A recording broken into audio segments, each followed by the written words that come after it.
were people I had known for over 10 years who had been kicked really, really hard by the establishment and stood up and dusted themselves off and maintained their ethical line and their direction. So we brought him in to talk about mind effects. And Ben Eastland actually was pretty interesting.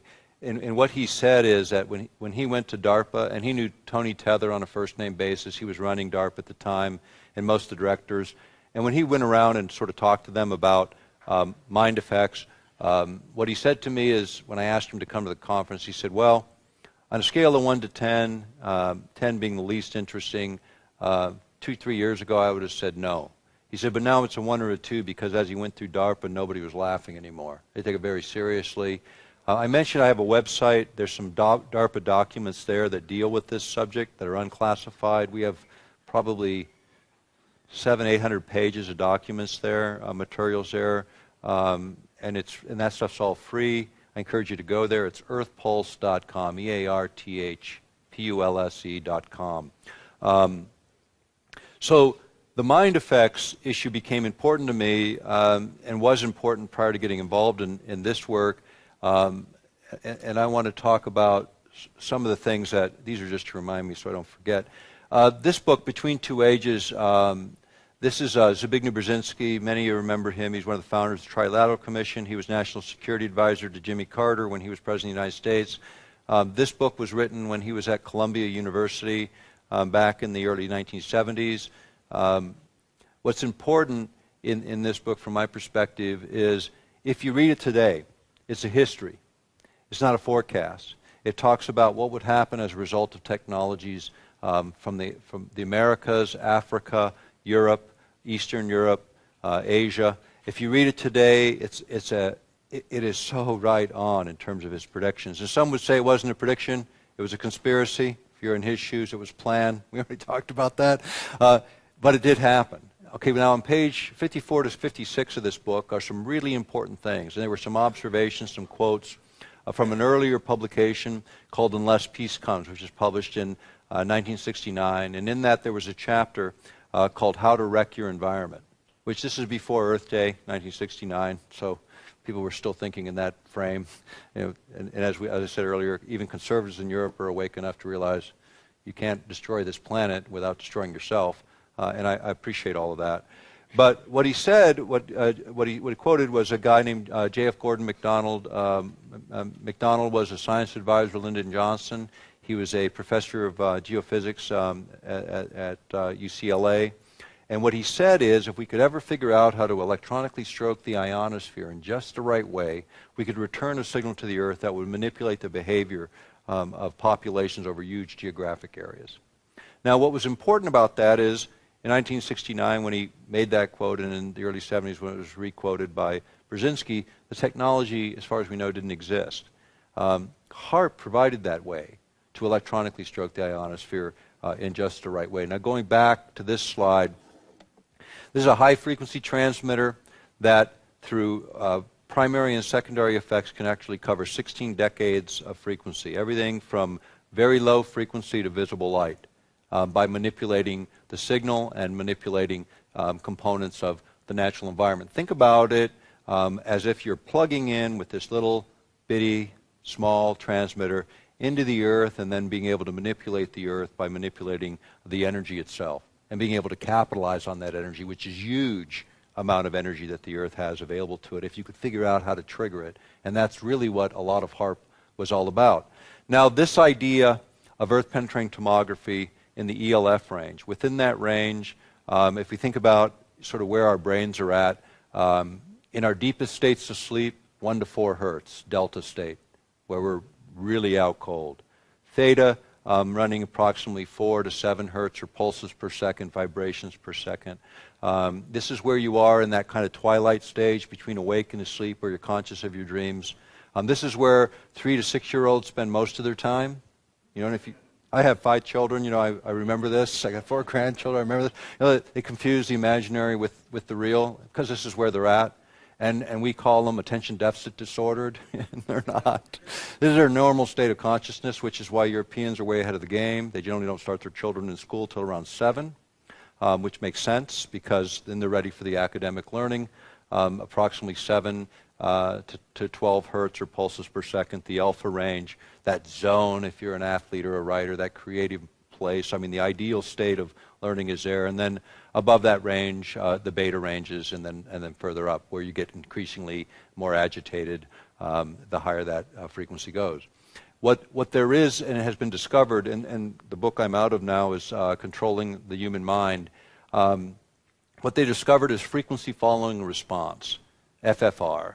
This is the idea of the brain locking onto an external signal and beginning to mirror that signal, and essentially locking onto that external signal. And these don't have to be very powerful. They just have to be within the window frequencies that the brain will recognize, and then you begin to follow them.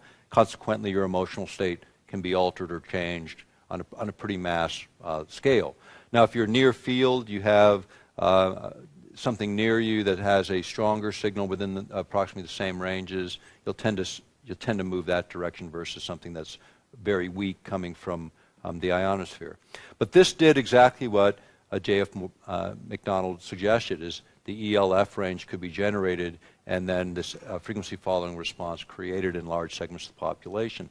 From my perspective, this became really, really important. And now that everybody's taken my copy of Earth Rising the Revolution, somebody have a copy of that you just bought, I could use it. Not that one, I need the Earth Rising the Revolution title so I can quote from it as I'm walking through this. Yeah, that's the one I need to borrow for just a minute if you'd bring it forward. I can't remember them all.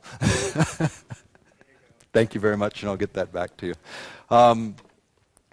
The thing that struck me about this, and I'll show some more overheads on this, but there was a publication called Orienteer. It's a military journal published in Russia. There was an article published there on mind effects that was pretty interesting to me. This was reprinted in the U.S. Army War College quarterly called Perimeters. I believe it was the winter of 1998, but you can look it up. And the article in the U.S., you can look up the article name on the internet. It's called "The Mind Has No Firewalls." And I'm just going to read one quote. It's a lengthy article, but I'll just read one quote that kind of puts this into perspective. And this is what it says. A psychotronic generator which produces a powerful electromagnetic emanation capable of being sent through telephone lines, TV, radio networks, supply pipes, and incandescent lamps. This signal would manipulate the behavior of those in contact with the signal, unquote. Then he goes into a bunch of other ideas around the same theme, essentially saying that any of these carriers, you could manipulate that signal so that you could create this FFR, this frequency following response.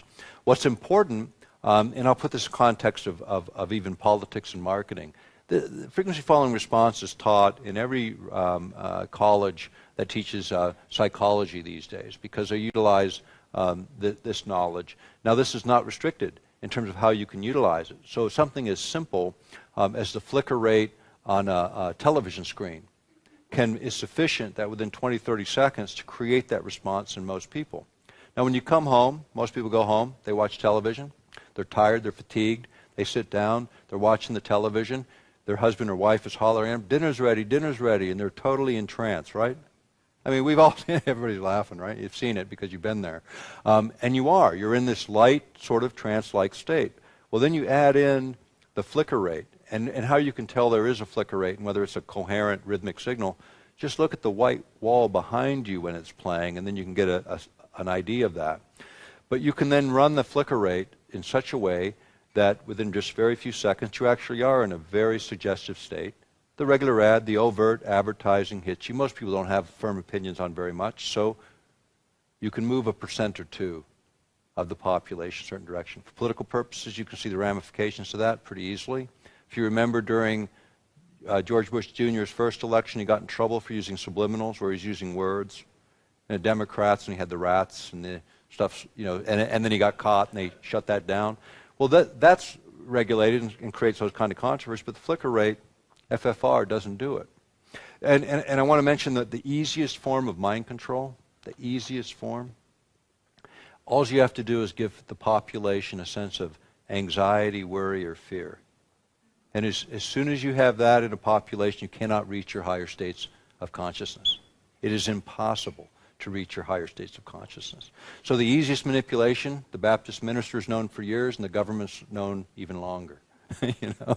And when you think about it, it's pretty simple. You know, if you can let go of the fear, then you can reach these higher states of consciousness where actually solutions can be developed and resolutions created. And I want to say a little bit more of that because I was alluding to it earlier when I was talking about how many people sort of fall off the edge of this work. Usually it's they begin to get fearful. And in this, the alternate energy field, you see a lot of fear, a lot of anxiety. You're done. As soon as you're there, you're done. You're not going to be effective. You're probably not going to achieve your objectives unless it's strictly by mistake and the randomness of the odds. That is the adversary. And I think as we step into each thing that we do, we should only step into what we know we can do. Do that first. The next thing reveals itself. You know, have a general direction. Do what you know absolutely in your heart and in your mind you can accomplish. You'll do it with confidence. You'll do it fearlessly. And people have asked me, aren't you afraid? Aren't you afraid? No. The answer is no. I never have been. And the minute I am, I stop this work because then I've gone beyond the capability that I believe I can achieve. And I think all of us have to start to think about that because the fact is if we're in fear and anxiety, we cannot function in the way that we were designed as human beings to function.